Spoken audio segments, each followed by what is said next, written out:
خب بریم که مواد لازم شاورمای مرغ رو بهتون بگم. سینه مرغ داریم، دیگه لیمو، یک کپ پودر زردچوبه، پودر فلفل قرمز، پودر پاپریکا، پودر فلفل سیاه، روغن زیتون، ماست و نمک.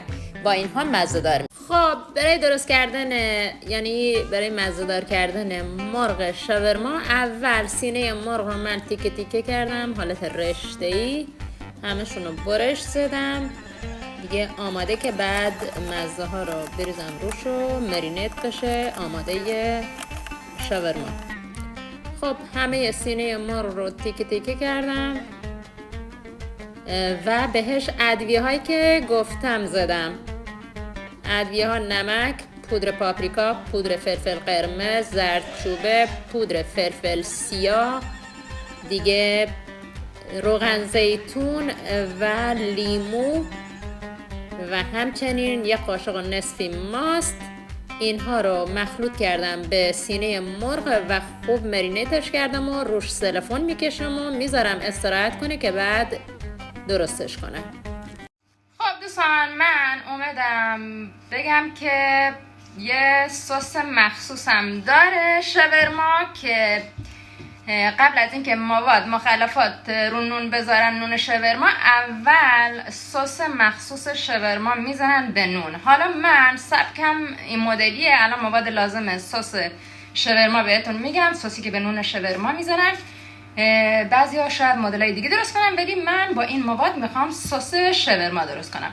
سس مایونز نیازه، یکم پودر سیر، پودر فلفل قرمز، نمک یکم، پودر پاپریکا، پودر فلفل سیاه، ماست، کچاپ که من آماده ها داشتم، سس کچاپ و لیمو یکم نیازه. خب بریم که سس شاورما هم بهتون یعنی آموزشش بذارم براتون. اول کچاپ. خب برای درست کردن سس شاورما یکم کچاپ نیازه، یک قاشق دو قاشق کچاپ، حالا کچاپ های آماده یا شیشه ای، یه چند قطره لیمو ترش تازه، دیگه ماست، یک قاشق نصفی ماست، دیگه سس مایونز 2 قاشق، یکم نمک، پودر فلفل سیاه، پودر پاپریکا، پودر سیر، پودر فلفل قرمز. همه رو یه جا میکس کردم روی ماست و سس مایونز، کلن میکس شده و شد این سس خوش رنگ و خوش طعم شاورمامون که آماده شد برای شاورما. دیگه کنار میذارم. بعد که شاورما درست کردم موادش، دیگه این سس هم میذارم به نونش و دیگه ساندویچش رول میشه و نوش جان.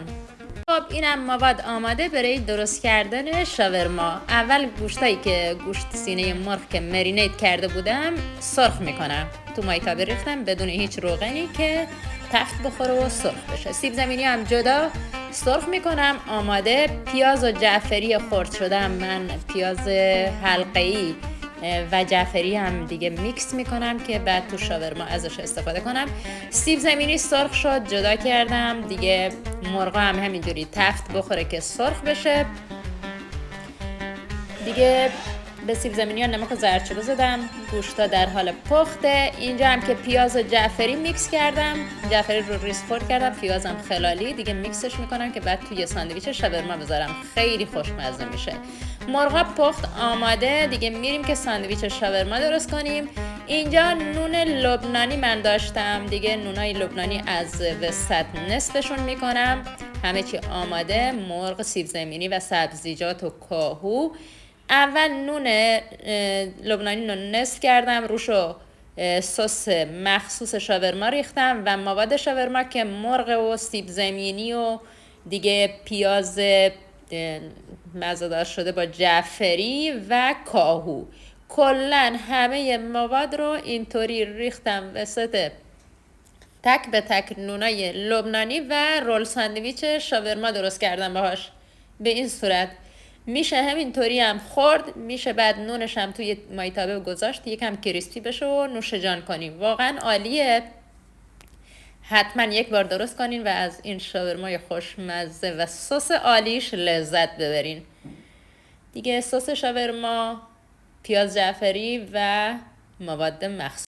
خب اینم رول ساندویچ های شاورمامون که همینجورم میشه خورد دوستان، ولی من توی مایتابه گذاشتم یکم کریسپی بشه، یه ذره روغن زدم و به این حالت در اومد و خیلی خوشمزه تر میشه اینطوری، واقعا عالیه دیگه.